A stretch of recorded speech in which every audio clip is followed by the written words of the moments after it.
wabarakatuh. Waalaikumsalam warahmatullahi wabarakatuh.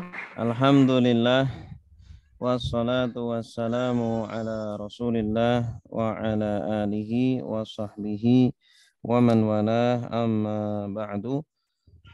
Subhanaka la ilma lana illa ma 'allamtana innaka antal alimul hakim wa tub alaina innaka antat tawwabur rahim.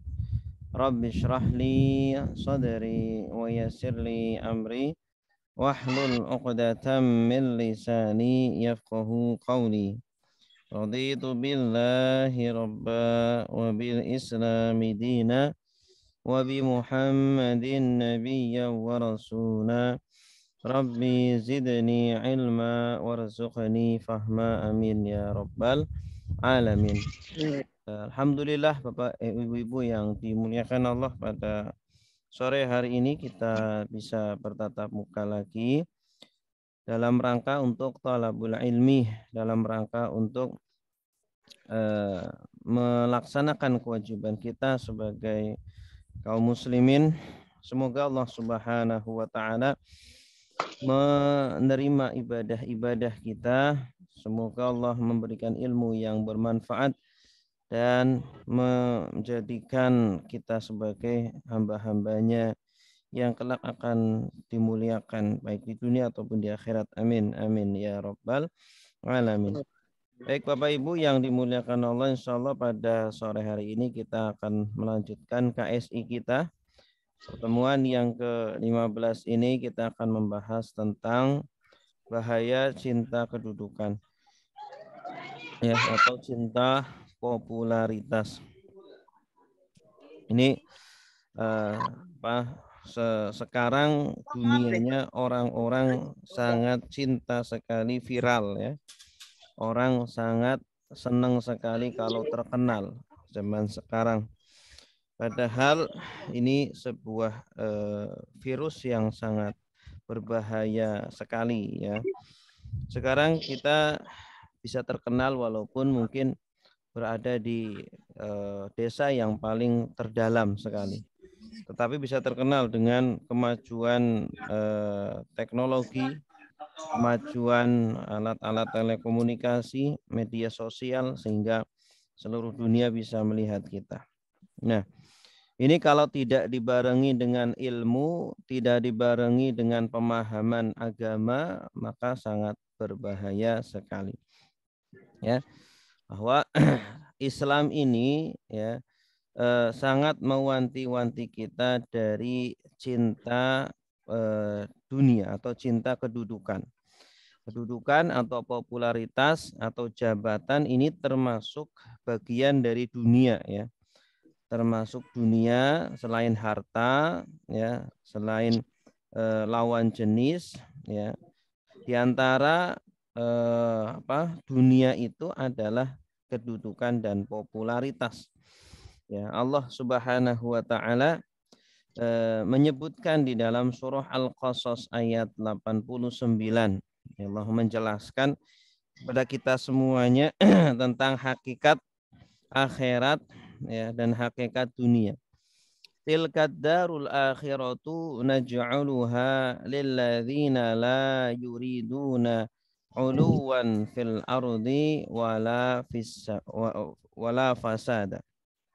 Itulah kampung akhirat, itulah surga, ya, kenikmatan surga yang kami jadikan khusus untuk orang-orang yang tidak menginginkan ketinggian di bumi atau di dunia. Maksudnya adalah kepopularitasan, kedudukan, begitu. Wala fasada, dan juga kerusakan, ya. Artinya popularitas di sini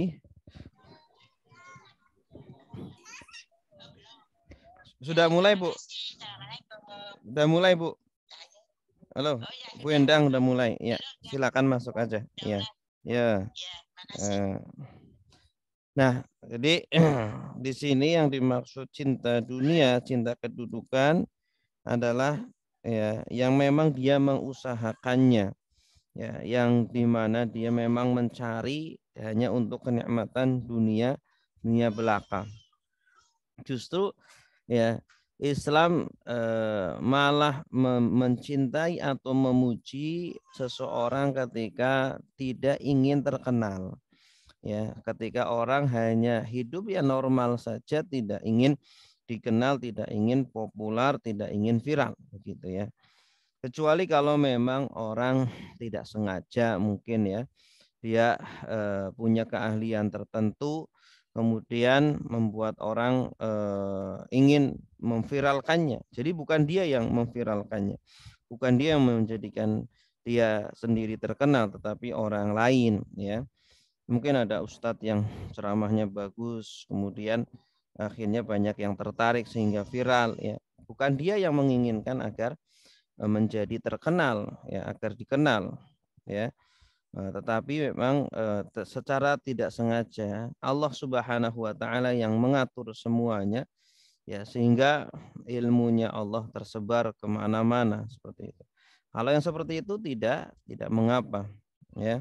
Tetapi yang tercela adalah ketika kita sengaja ingin viral, menyebarkan ya, apalagi kalau yang disebarkan adalah sesuatu yang buruk, sesuatu yang jelek, yang negatif.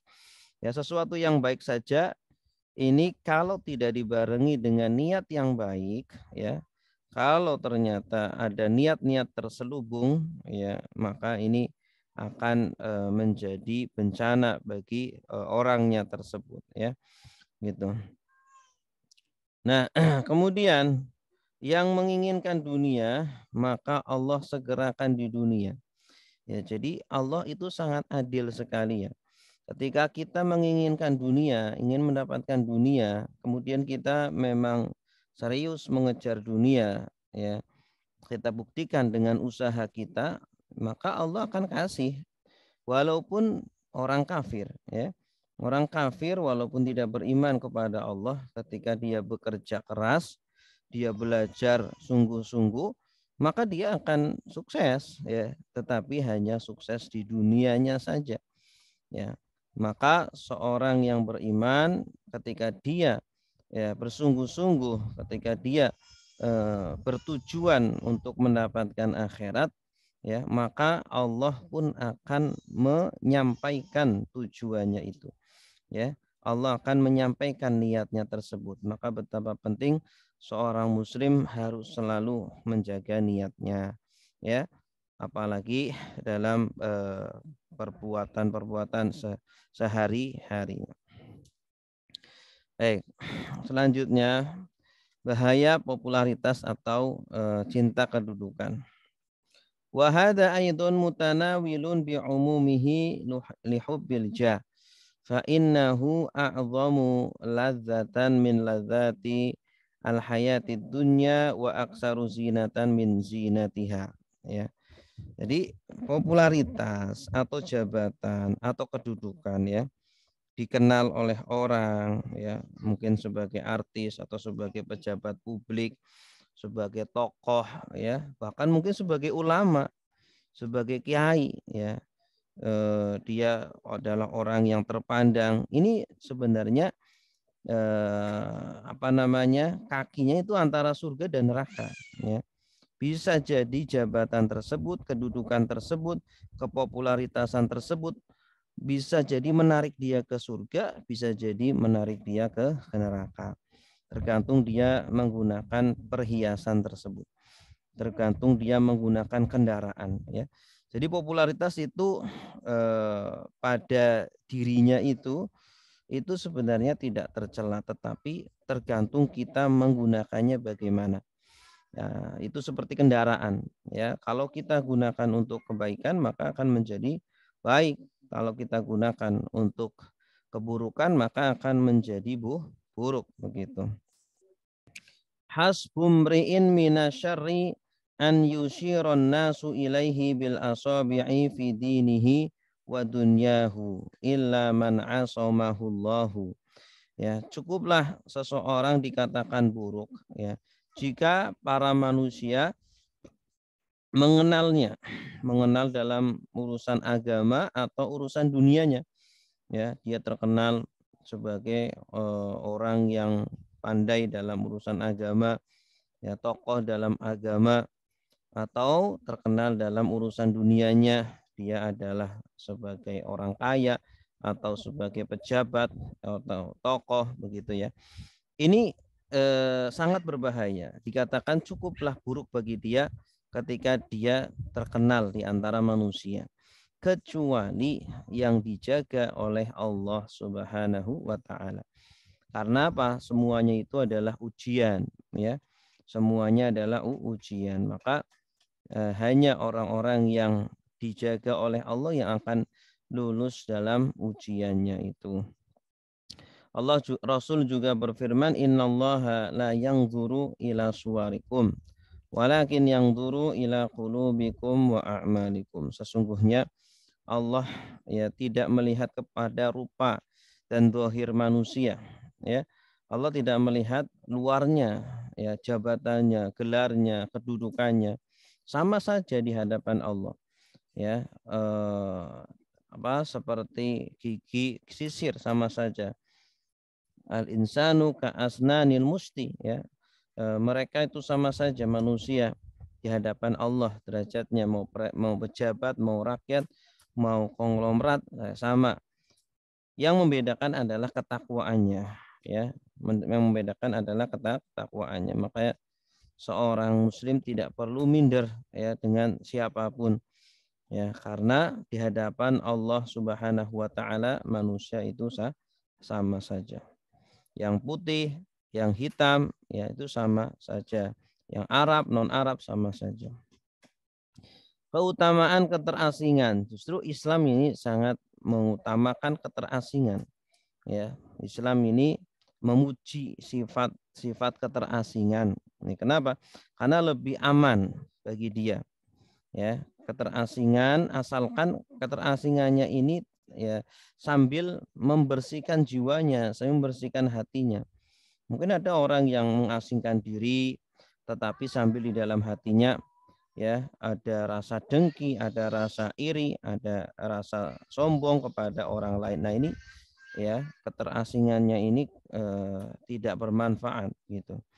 Dalam sebuah hadis Rasulullah Shallallahu Alaihi Wasallam bersabda, "Rubba ash'ath, rubba ash'ath, aghbar zi timrain la yu'bahu lahu law aqsama 'ala Allah la abarrah." Ya. Banyak orang yang lemah, miskin, sederhana, asing, tidak dikenal, ya. Mungkin dia ya hanya rakyat jelata saja, juga bukan orang kaya, bukan orang tokoh begitu. Tetapi banyak doa-doanya itu makbul. Sekali berdoa meminta kepada Allah langsung dikabul oleh Allah Subhanahu wa taala. Ya, dan Allah sembunyikan orang yang seperti itu di antara hamba-hambanya agar kita tidak pernah merendahkan siapapun. Ya, bisa jadi yang kita rendahkan itu adalah kekasih Allah. Dia adalah orang yang kalau berdoa ketika mengangkat tangannya langsung diijabah oleh Allah Subhanahu wa taala. Itu. Dan dia adalah calon penduduk surga. Orang yang semacam itu adalah calon penduduk surga. Itu. Kemudian yang kedua, adapun dikenal, jika terkenal dengan sendirinya tanpa dibuat-buat maka itu bukan tercela, ya. Ketika kita memang terkenal karena memang bukan karena kita yang mengada-ada, maka itu bukan sesuatu yang tercela gitu. Kemudian kedudukan yang dibolehkan, ya. Bagaimana kedudukan atau popularitas atau jabatan yang diperbolehkan? I'lam annal jaha wal mala huma rukna ad-dunya. Ketahuilah bahwa kedudukan dan harta adalah dua pondasi dunia. Ya, orang di dunia ini, ya, kalau tidak mencari kedudukan, yang mencari harta. Dua hal ini yang dikejar-kejar, ya, yang dikumpulkan. Kenapa? Karena dengan harta seseorang ini akan bisa memenuhi kebutuhannya. Ya, dia mau makan enak, ya, ada harta, ya tinggal beli. Dia mau rumah enak, kendaraan enak, ya, Semua yang dia inginkan bisa dibeli dengan hartanya. Begitupun kedudukan ini juga bisa memenuhi kebutuhan dia. Ya, orang yang punya kedudukan ya, maka bisa menggerakkan manusia, bisa menyuruh-nyuruh orang, bisa. Nah, ini. Maka kedudukan ini dua hal yang menjadi inti dari dunia gitu. Ya. Nah, baik jabatan atau harta jika digunakan hanya untuk kepentingan dunia saja, ketika kita diberi amanah oleh Allah berupa harta atau jabatan, kedudukan, tetapi hanya untuk kepentingan pribadi saja, kenikmatan sendiri kita saja, tidak untuk bermanfaat kepada umat, kepada orang lain, untuk agama, maka ini tercela, ya, tercela pada zatnya itu, karena menggunakannya tidak tepat. Tetapi kalau harta dan jabatan digunakan untuk kepentingan akhirat, ya, digunakan jabatan ini digunakan untuk semakin menegakkan agama Allah, harta juga sama, maka ini dunia yang terpuji, jabatan dan harta yang terpuji, yang justru dibolehkan dan dianjurkan.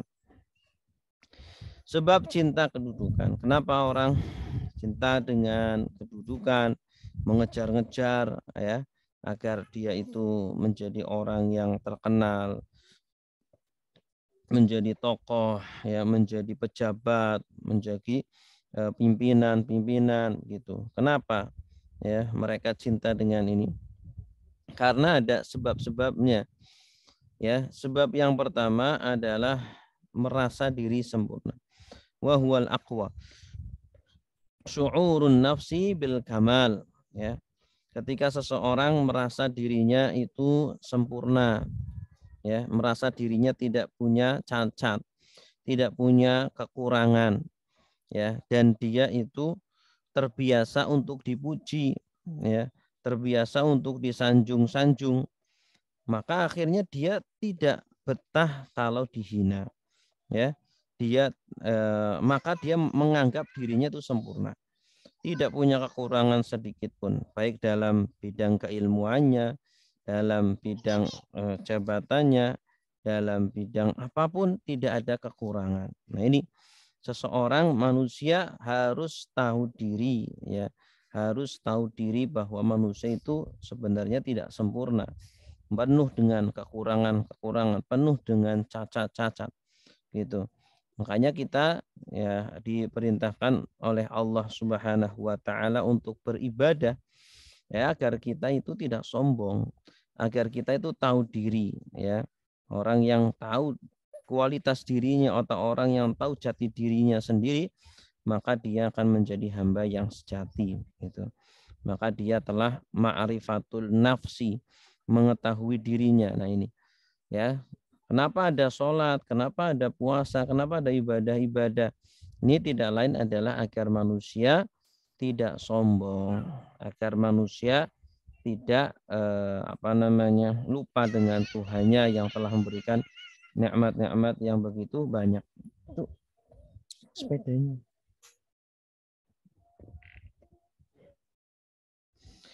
Yang kedua, annal madha yadullu ala annal qalbal madih mamlukun lil mamduh wa annahu muridun lahu wa mu'taqidun fihi wa musakharun tahta masyiatihi wa milkul qulub mahbubun wa syu'ur bi husulihi ladzizun.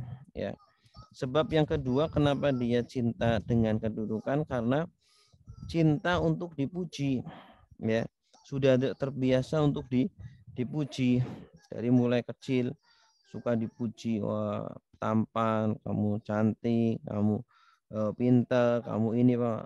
Terus dipuji-puji terus, sehingga ketika tidak dipuji, ya, atau ketika orang lain yang dipuji, kemudian dia sakit, ya. Kemudian dia akhirnya mencari segala cara, menggunakan segala cara bagaimana agar dia menjadi orang yang paling terpuji, ya, menjadi orang yang paling hebat, yang paling tinggi kedudukannya, yang paling disanjung-sanjung. Tidak boleh ada orang lain yang melebihi dia. Nah, ini berbahaya. Perasaan seperti itu berbahaya. Manusia, kita harus tahu manusia itu penuh dengan kekurangan, ya. Kita itu penuh dengan kekurangan, bahkan ya yang sempurna ya hanya Allah saja. Nabi pun ada kekurangannya, malaikat pun ada kekurangannya, begitu. Apalagi kita manusia yang bukan nabi, bukan rasul, kita penuh dengan kekurangan-kekurangan. Kemudian yang ketiga, suka menguasai orang lain. Ya, nih.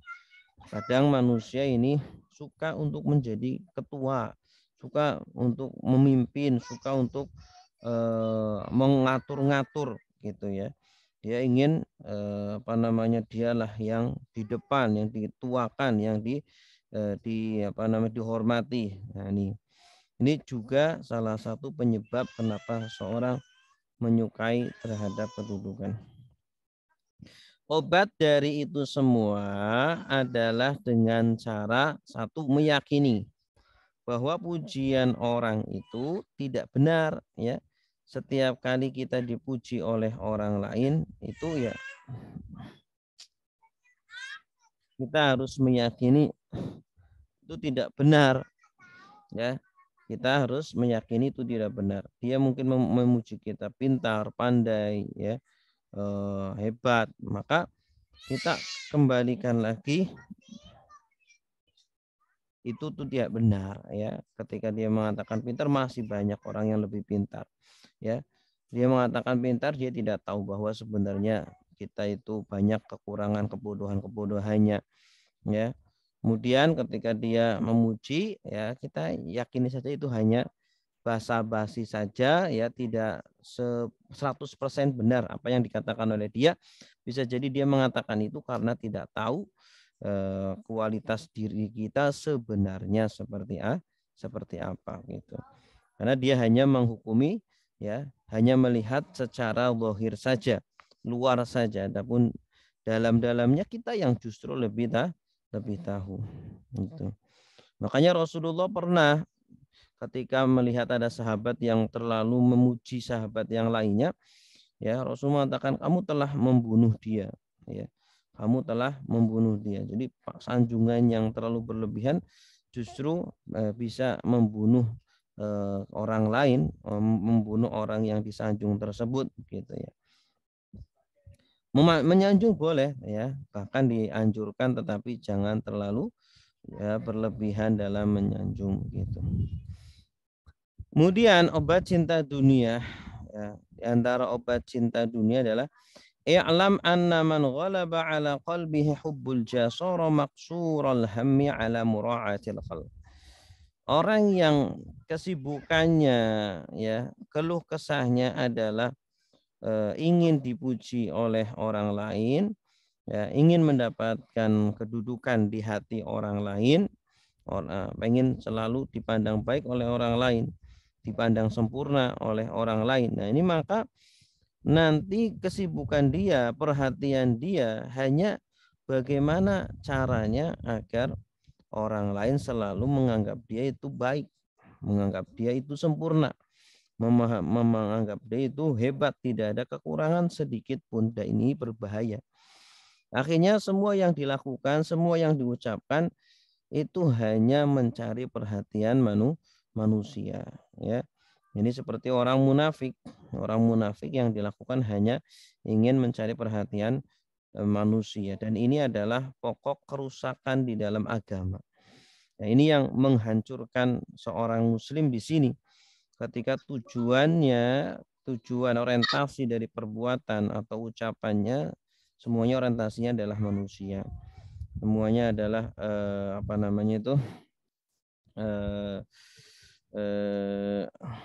pencitraan saja, ya. Pencitraan saja, ingin agar dikenal oleh orang banyak, dipilih oleh orang banyak sehingga dia menjadi pemimpin, gitu. Nah, ini sangat berbahaya. Akhirnya dia akan menggampangkan terhadap urusan-urusan akhirat, terhadap larangan-larangan di dalam agama atau perintah-perintah di dalam agama demi untuk mendapatkan hati orang banyak, begitu. Demi mendapatkan hati orang banyak. Berikutnya, obat cinta dunia juga.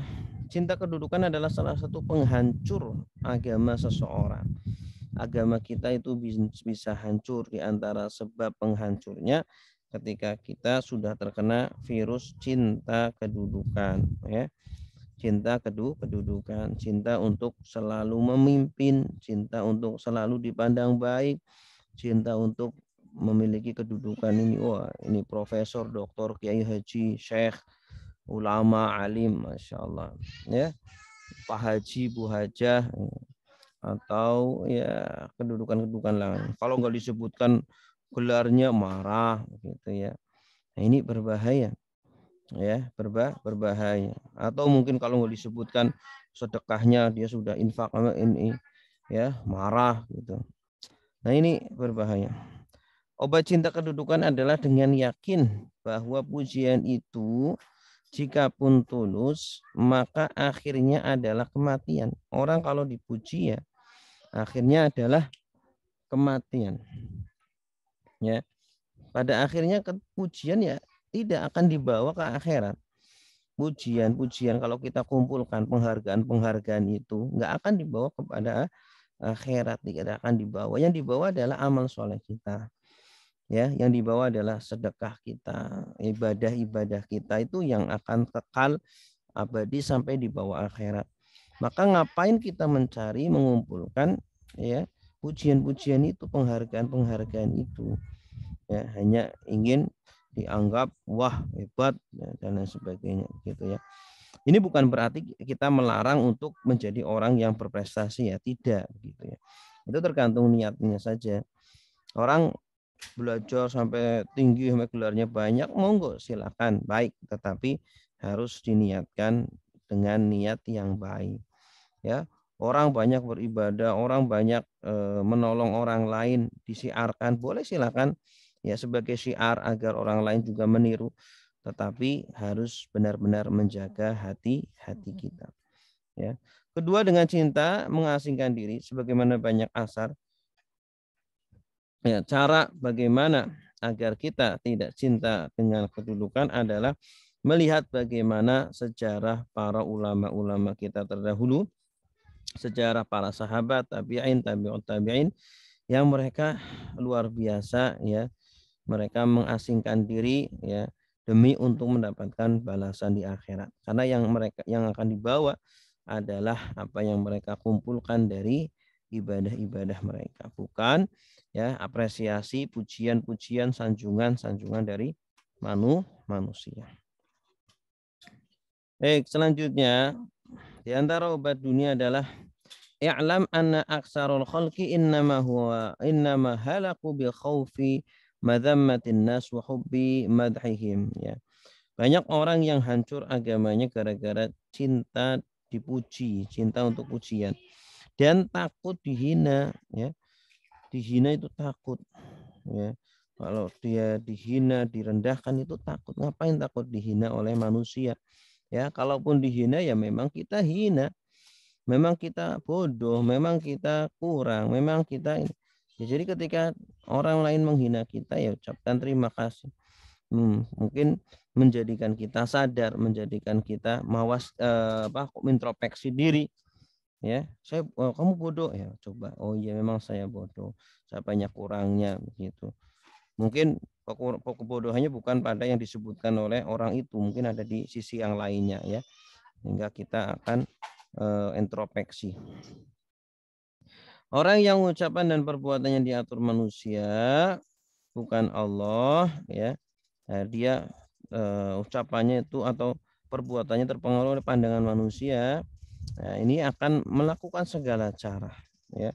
Akan melakukan segala upaya agar dipuji dan tidak terhina, tidak dihina oleh siapapun. Padahal tidak perlu manusia itu takut hinaan, ya, tidak perlu takut hinaan. Begitu. Asalkan tidak menjadikan dia kemudian down, tidak menjadikan dia kemudian semakin larut dalam keburukan, tidak, ya. Tapi hinaan tersebut menjadi pecut dia untuk semakin bangkit, ya, untuk lebih bangkit, untuk lebih memperbaiki dirinya.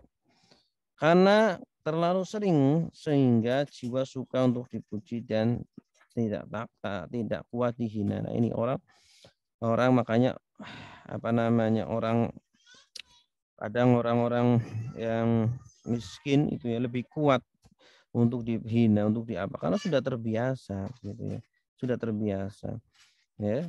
Kemudian orang-orang yang mungkin berkecukupan jarang dihina, selalu dipuji-puji. Kemudian ketika sekali saja mendapatkan hinaan, kemudian langsung marah luar biasa. Nah, ini sebenarnya bahaya. Ya, sifat seperti ini bahaya. Ya, kita harus selalu bisa mengadaptasi. Ya, dalam kondisi apapun kita harus siap. Kapan kita itu ketika dihina orang lain, kita harus belajar untuk bersabar, belajar untuk tidak marah itu. Ketika dipuji pun belajar untuk tidak terlalu bangga, tidak terlalu merasa bahwa itu adalah memang seperti itu ya.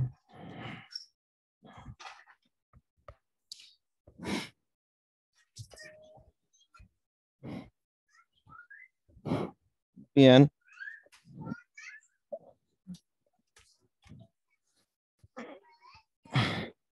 obat cinta dunia, katakan pada hati dan akalmu, apakah sifat terpuji itu ada pada dirimu? Ya, ketika kita dipuji, coba benar nggak itu ada pada diri kita? Ya, ya. Kalaupun ada, ingatlah bahwa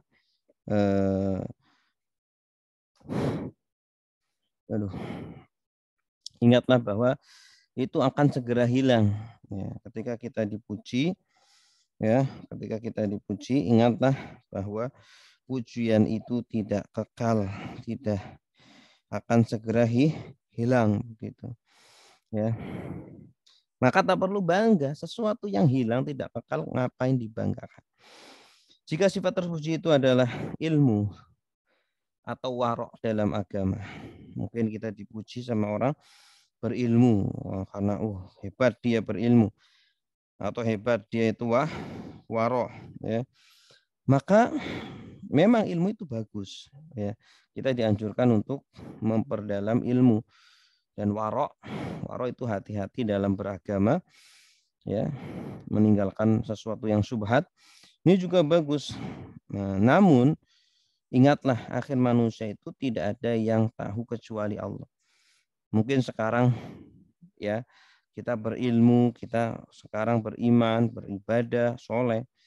Tetapi jangan pernah kita puas dengan pujian orang, karena bisa menjadikan kita kemudian merasa puas dengan apa yang kita lakukan, ya, ibadah-ibadah yang kita lakukan, dan kita tidak tahu akhir dari kita.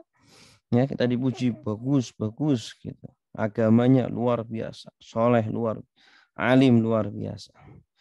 Tetapi ingat ya, sebagus apapun orang di permulaan atau di pertengahan, kalau di akhir hayatnya buruk, semuanya sia-sia. Naudzubillahi min dzalik. Kemudian yang ketiga, jika sifat terpuji itu tidak ada pada dirimu, pada diri kita, kenapa kamu senang? Ada orang yang dipuji, sebenarnya itu tidak ada pada diri dia. Kemudian dia ngangguk-ngangguk saja, senang. Nah, itu bodoh. Orang seperti ini bodoh. Harusnya dia jangan malah mengiyakan, ya. Jangan malah mengiyakan. Berarti dia telah berdusta pada diri dia sendiri. Kalaupun ada, justru itu pun kita harus Kita harus palingkan, ya. Kita harus palingkan. Mungkin itu adalah sebagian dari yang ada. Obat benci hinaan. Ada orang yang benci dengan hinaan. Kenapa kita benci dengan hinaan, ya?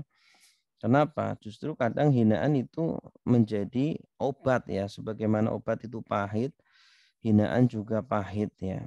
Dan obat itu walaupun pahit tetapi bisa menyembuhkan, ya, bisa menyehatkan. Begitu pula hinaan ini kalau kita olah dengan benar, ya, menjadi bahan introspeksi kita, maka akan menjadikan kita bangkit dan menjadikan kita maju, ya. Maka jangan pernah kita takut dengan hinaan. Ya, orang yang menghina ada 3 kemungkinan. Pertama, dia jujur dan berniat untuk menasehati kita. Ada orang yang menghina kita jujur, niatnya ingin nasihati. Maka bersyukurlah kalau ada orang yang seperti itu. Ya, tidak semua orang memberikan kejujurannya kepada kita, begitu ya. Makanya ada sebuah pepatah mengatakan teman adalah, ya, orang yang memperbaiki dirimu, ya, atau teman adalah man soddaqoka, ya. Teman adalah orang yang bukan orang yang selalu membenarkan kamu, ya. Apa yang kamu perbuat, apa yang kamu ucapkan, mau benar atau salah, kemudian dia iya saja, itu bukan teman namanya, ya.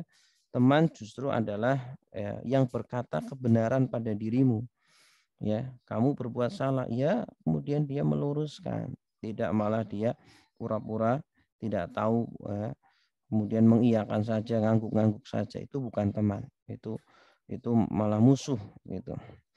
Kedua, ada orang yang jujur tapi berniat merendahkan. Ya, orang menghina kita dengan jujur, tapi ada niat memang merendahkan kita. Maka berbahagialah ketika ada orang seperti itu, tidak apa-apa, ya. Karena apa? Karena kamu ditunjukkan kekuranganmu di mana, sehingga kamu tahu di mana yang harus kamu perbaiki, ya. Sehingga kita bisa fokus pada hal-hal yang harus kita perbaiki. Ya, coba kalau dokter, ya, mendiagnosa penyakit kamu. Hei, pasien, Bapak, Ibu punya penyakit A, punya penyakit B, ya. Ya, yang namanya dokter, ya, itu kan pasti mengatakan sesuatu yang buruk pada kita. Nah, maka kita sebagai pasien sangat bodoh sekali kalau kemudian menghina dokter itu. Justru harusnya kita berterima kasih. Terima kasih, Dok, sudah ngasih tahu penyakit saya. Maka saya tahu harus apa yang harus saya lakukan. Saya harus mencari obatnya, ya. Saya harus menjaga pantangan-pantangannya. Begitu. Ya, begitupun dalam urusan akhirat kita. Kita itu seperti orang pasien juga dalam agama kita. Kita juga pasien. Kita punya banyak kekurangan, mungkin dalam ucapan kita terlalu kasar, kita suka berbohong, kita suka mengingkari janji atau apa. Nah, mungkin ada orang yang, ya, mengatakan itu kepada kita. Nah, bersyukur, ya, itu seperti dokter yang ngasih tahu penyakit kita. Gitu. Ketiga, jika dia tidak jujur, maka ingatlah 3 hal. Mungkin ada orang menghina kita tapi sebenarnya dia tidak jujur. Maka ingatlah 3 hal. Bisa jadi banyak kekurangan lain pada diri kita. Dia menghina kita, tetapi tidak benar, mengatakan yang tidak, bohong sama kita. Maka ingatlah, mungkin dia bohong pada satu hal. Tapi mungkin sebenarnya masih banyak kekurangan-kekurangan kita yang dia tidak tahu. Sehingga dia tidak mengungkapkan itu. Gitu ya. Sungguhama dia mengatakan kita itu sungguhama ceroboh gitu ya. Padahal kita sudah hati-hati betul, ya. Dia menghina kita tidak benar, bohong, tapi ternyata kita punya kekurangan-kekurangan yang lain yang banyak sekali yang tidak disebutkan oleh orang tersebut gitu. Padahal yang disebutkan dia malah yang salah begitu. Ya, ingatlah yang seperti itu. Ya, karena manusia itu tempatnya kekurangan-kekurangan, tempatnya salah dan dosa gitu. Kemudian yang kedua, hinaannya akan menghapus dosa-dosamu. Ketika kita dihina orang lain, maka bersabarlah, ya, terimalah, karena sabarnya kita, tahannya kita itu akan menghapus dosa-dosa kita. Kemudian yang ketiga, ketika dihina jangan balik menghina atau jangan balik mendoakan buruk pada dia. Kenapa? Karena, ya, dia sudah mendapatkan murkanya Allah ketika dia menghina kita, ya. Dia mendapatkan dosa, mendapatkan murka dari Allah. Jangan tambah murkanya lagi kepada dia. Ya, sudah dapat murka Allah, dapat pula tambahan doa jelek dari kita. Kasihan kan? Na'udzubillahi min dzalik. Baik, Bapak Ibu yang dimuliakan Allah, demikian yang bisa kami sampaikan. Silakan bagi Bapak Ibu yang ada pertanyaan, silakan disampaikan. Wallahu a'lam bishawab.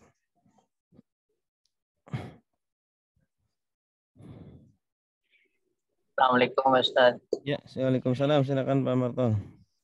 Ustaz izin bertanya, masalah untuk mengasingkan diri, apakah itu ada ketentuan apa kriteria umur berapa, saat hidup lingkungannya bagaimana, itu mohon penjelasannya untuk mengasingkan diri dan ma'rifatun nafs itu. Iya, jadi mengasingkan diri ini Nabi sudah mencontohkan kepada kita ketika beliau beruzlah ya, menjelang beliau diangkat menjadi rasul. Ya, beliau mengasingkan diri, ingin fokus memperbaiki hatinya sendiri, ingin lebih fokus dalam beribadah kepada Allah, maka kemudian beliau mengasingkan diri karena ada banyak penyakit-penyakit atau ada banyak kekurangan-kekurangan kita yang tidak bisa diobati kecuali dengan mengasingkan diri. Ya, makanya ada ibadah i'tikaf ya. Kita beriktikaf, kita menyendiri, kita hanya berdua saja dengan Allah. Kita memperbanyak istighfar, memperbanyak berzikir, memperbanyak berdoa, sholat dan lain sebagainya. Itu adalah salah satu cara kita mengasingkan diri kita. Ya, selain itu juga mengasingkan diri. Ya, kenapa kok kita dianjurkan untuk mengasingkan diri? Sebenarnya kita hidup bersosial itu bagus, baik gitu ya. Kita menjadi ketua RT, ketua RW atau ketua lurah ataupun camat itu baik-baik saja. Baik-baik saja pada zatnya itu baik-baik saja. Sama seperti uang. Uang itu baik, harta itu baik-baik saja. Bahkan Islam atau Al-Qur'an mengatakan harta itu khair, ya, khair, kebaikan. Tetapi kebaikan tersebut kalau tidak digunakan dengan yang benar, ya, disalahgunakan, ya, digunakan untuk bermaksiat atau malah melalaikan kita. Kita sibuk mengumpulkan uang, mengumpul harta, tetapi malah kita lalai dari kewajiban kita, bahkan kita menggunakan segala cara untuk meraih itu, maka ini yang menjadi buruk, ya, yang menjadikan tercela, ya. Jadi dunia itu pada zatnya tidak tercela, tetapi tujuannya itu, ya, tujuan yang atau motifnya dia meraih dunia atau menggunakan dunia itu. Kalau motifnya baik, bagus untuk akhirat, caranya juga baik, bagus, maka ya dianjurkan dan diperbolehkan seperti itu. Tapi kalau sebaliknya maka tidak dianjurkan. Begitu ya. Untuk umurnya, umur orang itu beruzlah apa itu tidak ada batasan umurnya ya. Kalau memang sejak muda sudah dilatih ya anak-anak kita untuk kita kenalkan apa itu i'tikaf, apa itu menyendiri, apa itu beruzlah, apa itu berkomunikasi dengan Allah, itu akan lebih baik. Semakin muda semakin lebih baik begitu. Sehingga nanti ketika sudah dewasa dia sudah tahu ya apa itu i'tikaf, apa itu beruzlah, apa itu bermunajat dengan Allah begitu ya. Ngobrol dengan Allah itu semakin muda semakin lebih baik. Wallahu a'lam bishawab.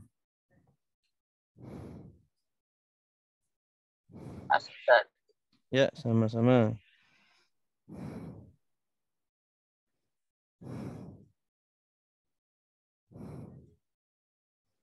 Silakan, ada lagi?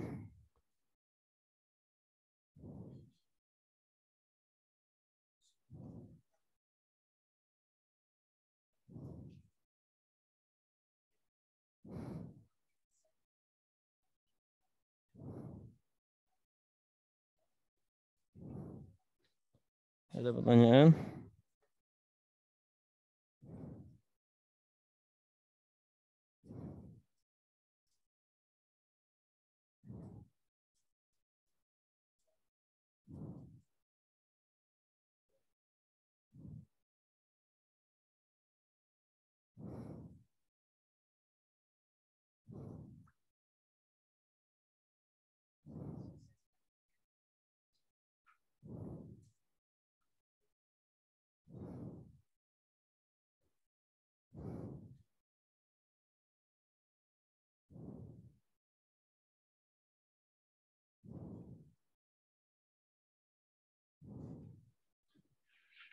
Ustaz, Ya.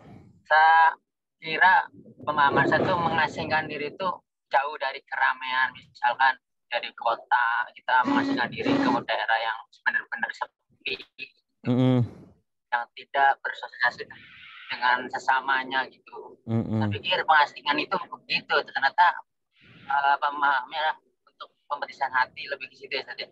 Iya, pembersihan hati, menata hati gitu. Jadi ya apa namanya, kalau bisa ya kita sanggup untuk seumpama hidup di desa, kemudian kita bisa lebih fokus beribadah kepada Allah, lebih kuat tawakalnya kepada Allah, ya silakan.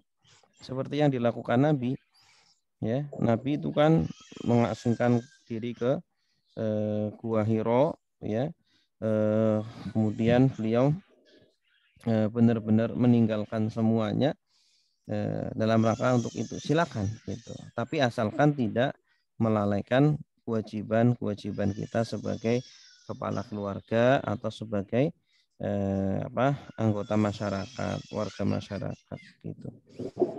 Itu Pak. Makanya ada i'tikaf gitu ya, atau apa namanya itu ya i'tikaf itu, karena kan untuk ada manusia itu ada waktunya dia memfokuskan dirinya dengan Allah saja.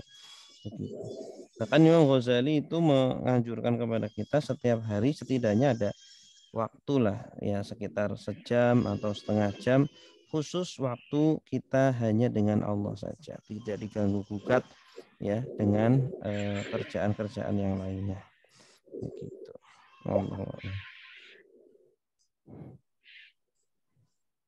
Ya, ada lagi silakan.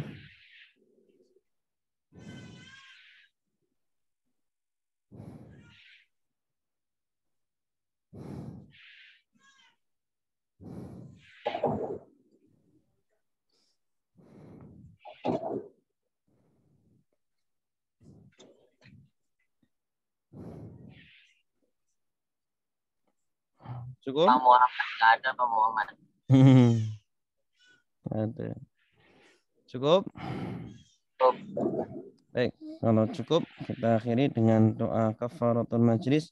Subhanakallahumma wa bihamdika asyhadu an la ilaha illa anta astaghfiruka wa atubu ilaik. Wassalamualaikum warahmatullahi wabarakatuh. Waalaikumsalam warahmatullahi wabarakatuh.